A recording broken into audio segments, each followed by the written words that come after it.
What's up guys, we got two new IEMs today, the new EG280 from SIMGOT and the FUDU Verse 2 from TANGZU. Starting with the SIMGOTs, these are an all-rounder with an upper mids and vocal emphasis. The balance from the low end to the vocals to the treble is well implemented. The bass is thumpy, it's full, and adds the no weight and anchors the vocals from being too thin and flying off. It doesn't bleed, it's not overly warm and muddy. Overall, it's a solid bass texture, and the mid-range is also pushed a little more forward, which does help bring better clarity to the vocals. The extension does feel powerful, it's natural, and not too overbearing at normal volumes. The dip from 4 to 8K also helps tame the EG280 from being too shouty or too bright, too forward in your face when it comes to the vocals and some of the instruments. You still get the extension and clarity for the singers, and the imaging does pop out a little bit more, makes gaming slightly better because it is more prominent and a little bit more in focus, but without the excess energy that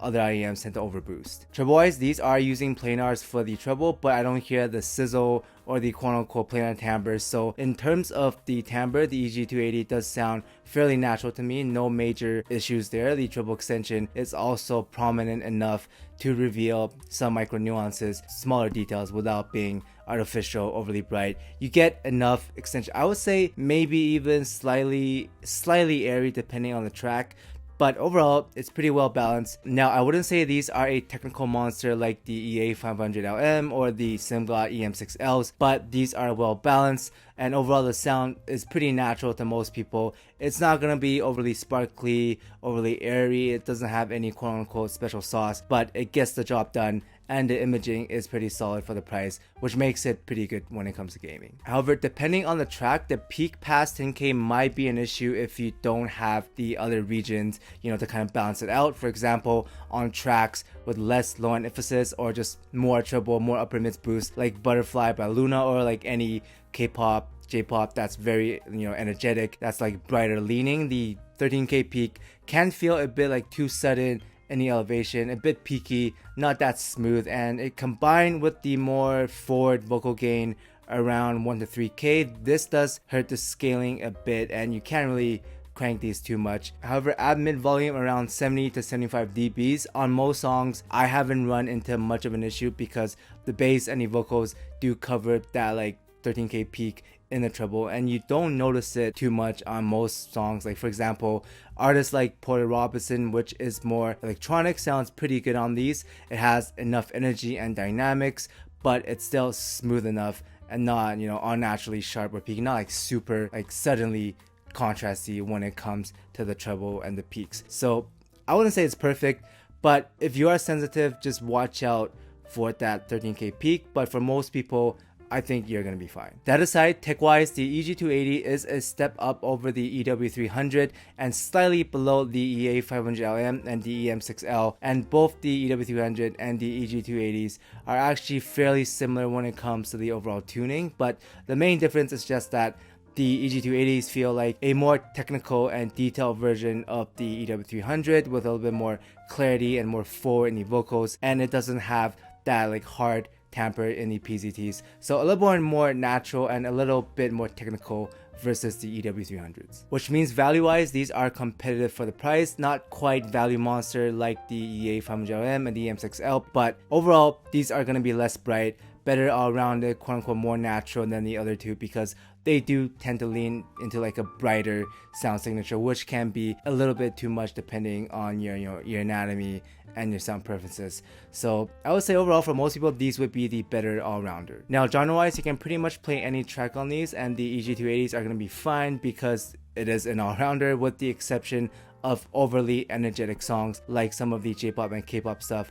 But I've tested pop tracks from Billie Eilish and Charlie XCX to hip-hop, Cardi, Travis, to indie, to ballads, to electronics like Porter Robinson, and they all sound pretty enjoyable. No like issues when it comes to like the energy. Like as long as you don't blast them, they will do the job on most tracks, and this also means it's not going to be the most unique because it is well balanced, but it is what it is. That is the trade-off that you get for an all-rounder. Then tip-wise, I personally like these with something smoother like the Software Ultra Clears that I'm using right now, or the TANGZU Senkais, the regulars, the Ys, or the clear tips that comes with the ZGATs, the EPZs. Those are all gonna work. I personally wouldn't use tips that add more treble energy because I think these have enough already as it is. Any more it might be a little bit too hot, too spicy. Maybe if you add more bass like the Velvet's the Venus, like the Final E's, those would work pretty well, but I think the treble is enough as it is right now. Then versus some of the other all-rounders like the DEFIANT, the FISSION, the AIROSO, gaming wise I would still stick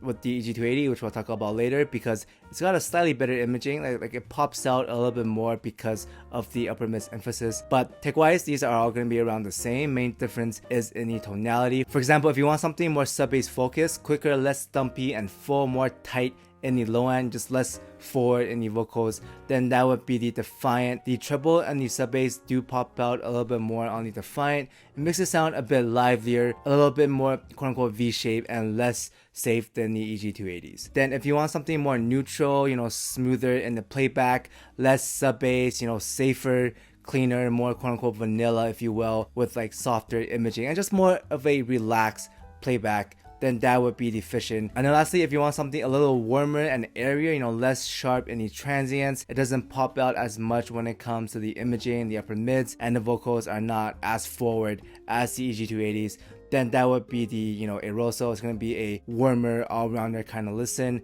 smoother and just more of a comforting listen. Now back to gaming. Since the EG280 is a quote-unquote gaming IEM, we should probably talk about its gaming capabilities. For some background context, I used to play Crossfire way back in the days, like 10 plus years ago, at a fairly high level. It would be the equivalent of Ascendant or Immortal in Valorant today. I am completely washed up now, but I do have some gaming experience, and back then I've never used expensive gear to get to where I was. Mainly it was just through hours of grinding, pulling all-nighters, understanding and learning the game, and I was also like 13 as well. So with that in context, I personally don't believe audio gear will dramatically improve your gaming experience, your skill, because I was gaming with like an office mice and headset, keyboard, nothing special really, and the improvement in my skill was mainly from just experience and putting in the hours, game knowledge, grinding out the maps, grinding out the matches, knowing the map layout, knowing the spray patterns, the reload timings, strategies. And then you also got the reaction time, which is how locked in and how focused you are, which highly affects how you perform in a game and just like how not distracted you are. And the way to be the least distracted, like audio wise at least, is to have a tuning that's well balanced without the bass being too muddy and overwhelming, without the mids being too shouty, or the treble being like too bright, artificial, fatiguing, whatever. Basically, the tuning of the IEM shouldn't get in the way of the actual in-game sound elements. It should be smooth enough, no sudden like jarriness, peakiness, and it should have accurate imaging, even like slight emphasis when it comes to the imaging. Which leads back to the EG280s, because these do check out the boxes of being well tuned, having a balanced playback that's smooth enough, no muddiness, not overly bright, not shouty, it's well balanced, and it does have an emphasis in the upper mids, which does help with the pinpoint when it comes to gunshots, footsteps, ults, reloads, etc. Basically, SIMGOT took that balanced tuning philosophy and made the imaging a little bit sharper so it pops out more when it comes to gaming. So to me, the EG280 is more than enough, just like the M6L, like the Nova or the Chopin. I wouldn't buy an expensive IEM myself for gaming alone, or like I wouldn't recommend spending more than 100 or 200. However, if I wanted a specific sound and tonality for just listening to music, but also wanted to use the IEM for gaming as well, then sure, I can see myself buying the Hype 4s, the Top Pros for that musical aspect. But performance wise, for gaming alone, the diminishing returns are even worse than music, and IEMs nowadays under $200 are very good already when it comes to tuning. You're not gonna find any like wacky or wonky out of tune IEMs for the most part, unless you like purposely look for it, right? So it's pretty good nowadays, and I don't think you need anything more than $200. I think even 100 is enough. I also want to talk about the cable real quick, and even though this does not look the best like aesthetically for the price, it is here for a practical reason, and that is to avoid microphonics, because the materials avoids like picking up distortion and noise to the mic, to the the IEM. So even though the cable doesn't look super premium, it's there for a reason to avoid microphonics. And it's also light, like the IEM, so it makes it great for comfort wise, just for like longer gaming sessions. But in conclusion, if you want an all-rounder for music with good imaging for gaming as well, then the EG280 is pretty solid for the price. Performance wise, again, it's pretty competitive, and I would probably take these over the EM6L or the EA500LM for gaming because it's just less bright, especially with the newer EM6L models that I got. That's even brighter than the OGs. So these just overall less intrusive when it comes to the treble and safer in the tuning. You're not gonna like blast your ears out when they suddenly like shoot you with a gun or something. So it's more natural, you know, less energetic, but the main downside it is that it's less technical than the other two, but that is the trade-off for a smoother and I guess less bright sound. So yeah, if you're looking to game but also listen to music, give these a shot. Again, I wouldn't spend too much on gaming alone for audio gear. I think it's mostly skill, mostly experience. I would rather recommend you guys just grind out the game, you know, grind it out and just get better at the game than spend 500 bucks, you know, $1,000 on a quote-unquote gaming IEM. Now, on the other hand, as for the FUDU Verse 2, I don't know what TANGZU is smoking, but this thing sounds wonky and unnatural in the timbre. Like, if people were complaining about the OG FUDUs having timbre issues, then the V2s are that on steroids. Because first of all, it just doesn't have enough low end to balance things out, and it's gonna run into issues with note weight, with like timbre when it comes to the low end, the drums, sub bass. Songs with lots of low end are gonna sound pretty bad on these. And on top of that, the 1 to 2K is just boosted a little bit too much for the amount of bass that it lacks. So what you end up getting is a thin, hollow, but also like shouty forward vocal playback because of the 1 to 2K boost. And because the 1 to 8K is also more elevated and more forward than the bass and the treble, if you look at the graph, it's just noticeably like a hump over the other two. It now also covers up the treble on top of the bass. So not only is the bass non-existent, but now you also don't hear much of the air and micro details to the treble. Like, I guess the vocals are clean and clear because it's really the only thing that you can hear, because once again, the low end and the treble is masked by the upper mids boost, and this upper mids focus is at the cost of pretty much everything else, but it's also not well implemented when it comes to vocals because the vocals are so tinny, shouty, unnatural, hollow. So even though it's trying to go for like a vocal centric, like clean kind of sound, it doesn't do that well either. Like, at least with the OG FUDU, you do get that bassiness and a smoother playback, and it still does the bassy all-rounder pretty good, even though the timbre does have some issues. But the V2 is just not really enjoyable in any aspect really, because like it doesn't have any bass, the treble is masked, and the upper mids is too peaky, hollow, you know, wonky in the timbre, and it also scales incredibly bad. So they basically just made a worse version of the 7Hz Sonnets for triple the price. I think they were trying to make, again, like a clean vocal centric set with some dynamics, hence like the peaks. So basically the Cadenza 4, but instead the FUDU V2 is just thin, peaky, and wonky. It really is a bummer because aesthetic wise it looks and feels great. I really dig the wood, you know, plating, the brass finish on the back. It feels very heavy, it looks premium, it feels premium, it's got a good weight and heft to it, and the cable and the case is also pretty nice for the price, and you also do get a lot of, you know, Senkai tips. So accessory wise, unboxing wise, you know, aesthetic wise, they knocked it out of the park. But what the hell is this tuning? So I'm not even gonna go into the tips, the genre, the scaling, comparisons, whatever, because I don't recommend these.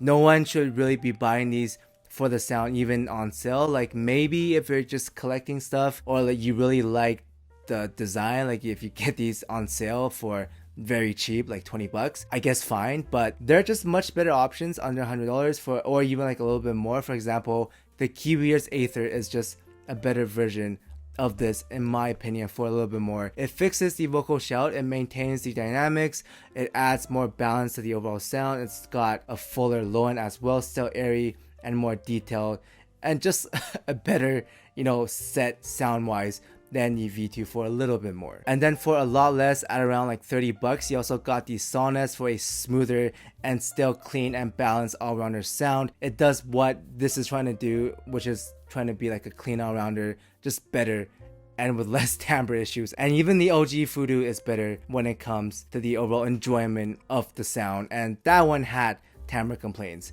So this is like even worse, and I would just skip this for most people. Like, I don't know who would be buying this. Anyhow, I hope this review was helpful. Let me know what your thoughts are on the Fudu V2 because this does not sound that great to me personally. I would love to hear other people's take on this.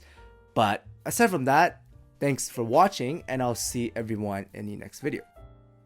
Shout out to Dom Q, Rox Cat, BURAC, Discal Scaldus, Walker Standard, Patrick, User, Contain Quaba Juice Gains, Mr. Gorillas, Polly J, Giseng Young, Christopher Jackson, Henry Claudia, Son of a Horse, 777ZK, Wizard, Obi, Triple Extended, Frickalicious, Ricardo, Tapis Art, Choco Norris, Shrimp Bakule, FKSRG, Cousin Fat Fat, Julius Phillip, Dead Riddle, Bilha, Ardmore, Nico, Parham, Addy, Michael, Trackstar LL here, Sharjip, Tortcog, Ryan, Shuri, Raphael, I am J-Rack, Ori, June, Hakase, Effie Nadim, EGC, Raj, Chimika, Nostov, Javir, CB952, Galbog, AK131, James, Sanadan, Brian Carson, Alejandro, Bernach, and MN Gelato. Thank you guys so much for the support.